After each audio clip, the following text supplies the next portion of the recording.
Howdy folks, welcome back. So in this section, we're going to be talking about managing a digital lifestyle. And then the next section, I think we're going to be talking a little bit about media and ethics and different things like that. So part one is just dealing with the impact of digital information, kind of what digital information is, and how it relates to our everyday lives. So with no further ado, let's go ahead and get started here. All right, so digital convergence refers to our ability to use a single device to meet all of our media, internet, entertainment, and phone needs. For example, the evolution of smartphones. So growing up way back when, way back, um, when people use cell phones, they mainly use them, well, for phones, to call people on the phone. Nowadays, people use cell phones for pretty much almost everything but calling people on the phone, it seems.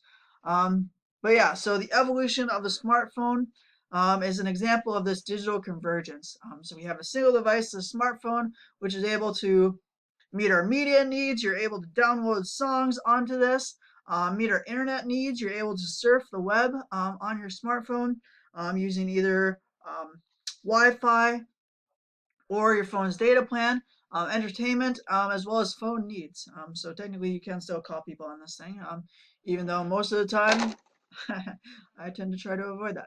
Um, but so with this digital convergence and the ability to meet all these needs in a single device, that's led to some different issues that have occurred. And with that, the Digital Living Network Alliance is an organization that exists to standardize all these digital convergence issues there. All right. So let's start off just by a couple definitions. So just kind of classifying between what is digital and what is analog information. So digital information is information measured and converted from analog data to a stream of numerical values. Again, computers mainly understand things in terms of switches, so on or off, or 0 or 1. Hence, computers have that binary number system that they use. So digital information is a way for the computer to understand analog information. So analog is continuous waves that illustrate the loudness of sound or the brightness of colors in an image at a given moment in time. So this next slide shows just a brief example of kind of the difference between the two. All right, so we as humans notice everything pretty much in terms of analog. So we notice the continuation or the continuance of these sound or light waves. All right, so here we have an analog sound wave here. However, again, computers understand things in terms of numerical values or on or off switches.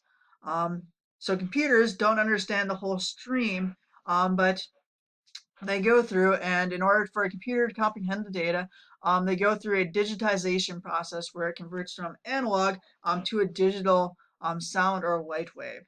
So this is a digitized sound wave of this analog wave here. So how it does that is it kind of slices that analog sound wave into different discrete chunks, and then it measures the values at those discrete chunks there. So you have what's known as a sampling rate, which is the number of times the analog wave is measured each second. So the larger the sampling rate, the more clear or more the closer it is to the analog wave, and the smaller that sampling rate, the less time that the wave is measured each second, the less clear or the less close or the farther away from the analog sound wave your digitized sound wave or light wave is going to be. All right. So again, most of the time we understand the world in terms of analog measurements as opposed to digital. However, computers understand the world in terms of digitized analog measurements there. So these are just some comparing, contrasting the different types of information that we have, whether it be audio information, visual information, etc. there. So within publishing, analog can be understood as like magazines and books, whereas digital information are ebooks or e-zines, where you have electronic books or magazines there.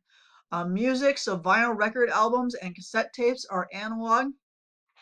However, CDs, MP3 files, as well as streaming music stations, those are digitized formats. Photography, so you have the analog cameras versus digital cameras. Video, you have VHS, different things like that. You have HD, digital video, DVDs, and so on and so forth. Radio, you have AM, FM radio, whereas with the digital, you have HD radio, Sirius, satellite radio, and television. Again, you have the analog TV broadcast versus the high definition digital TV broadcast there. So again, just kind of comparing and contrasting, just to kind of give you an idea as to what analog is versus what digital information is there. All right. So digital publishing. So to read digital books or different things like that, you need what's known as an e-reader.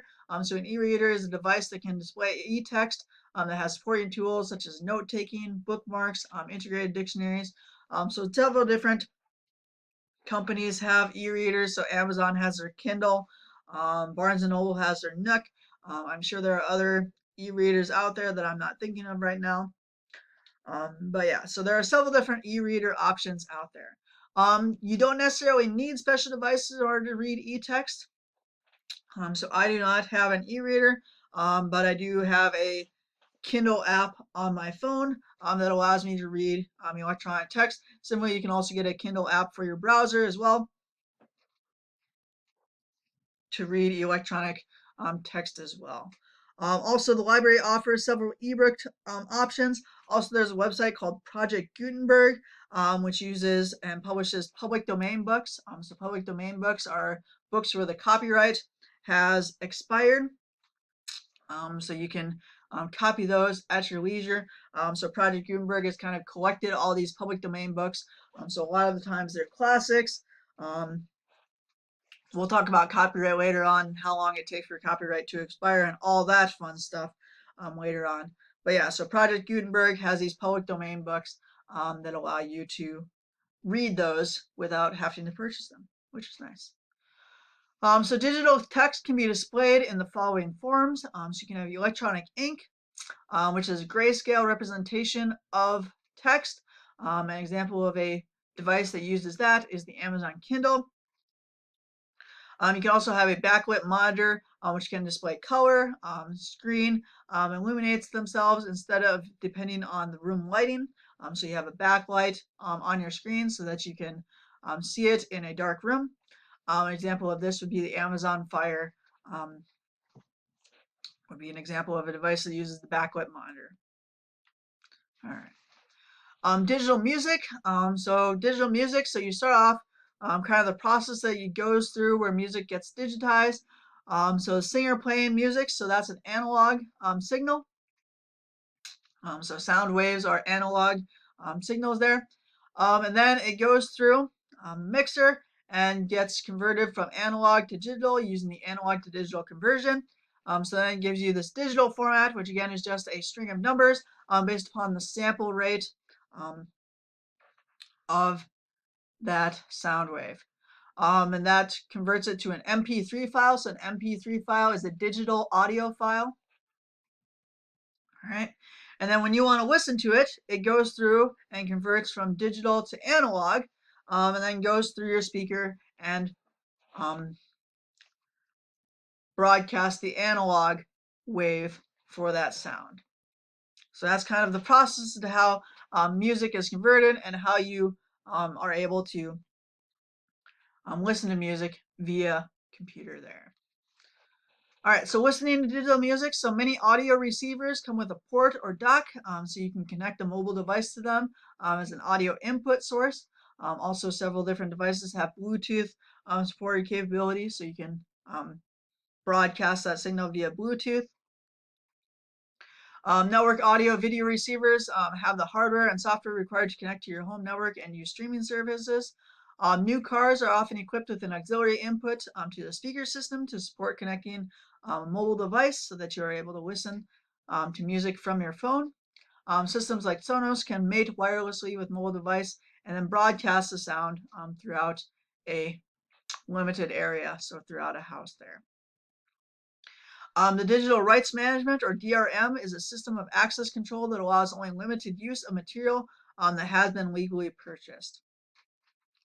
So it only allows you to use that for limited use as opposed to for whatever you want, even though you have purchased it. All right. Other digital media, so digital photography. So a couple definitions relating to that. So resolution is the clearness or sharpness of an image, which is controlled by the number of pixels displayed on the screen. So the higher the number of pixels, the sharper or clearer the image is going to be.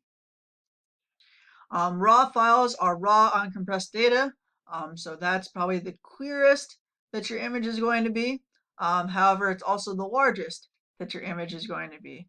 So they can be large there. So a lot of times people save image files as JPEGs or some other compressed image format, which yes, technically makes it a little bit less clear, a little bit less resolution, but not enough to be noticeably different. And the size um, decrease makes it worth it there. Other aspects or properties that affect the image quality include the lens quality, the image sensor size, the file format that's used, so the file format or compression that's used, the color management software included on the computer, as well as the camera's resolution. So each of those also affects the image quality of a digital image. And you also have digital video. So television is broadcast in digitally formatted signals. The internet delivers digital video through certain websites such as Hulu, Netflix, all that jazz. Many pay services are also available to deliver digital video.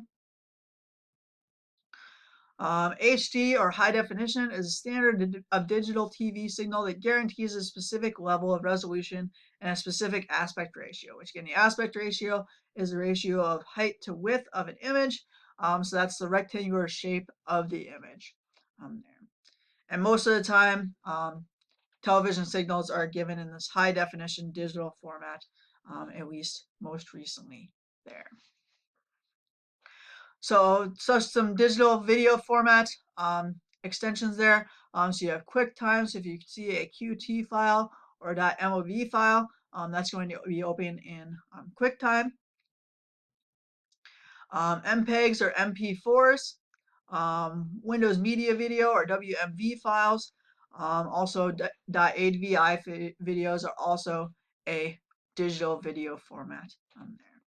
All right, so if you see those extensions, that's kind of what you're getting yourself into when you click on those. So that's going to open a digital video for that. All right, I think that's it for this section. So again, just kind of introducing the concept of analog versus digital. So hopefully you found this helpful and informative. In the meantime, have a lovely day, and I'll talk to y'all later. Bye now.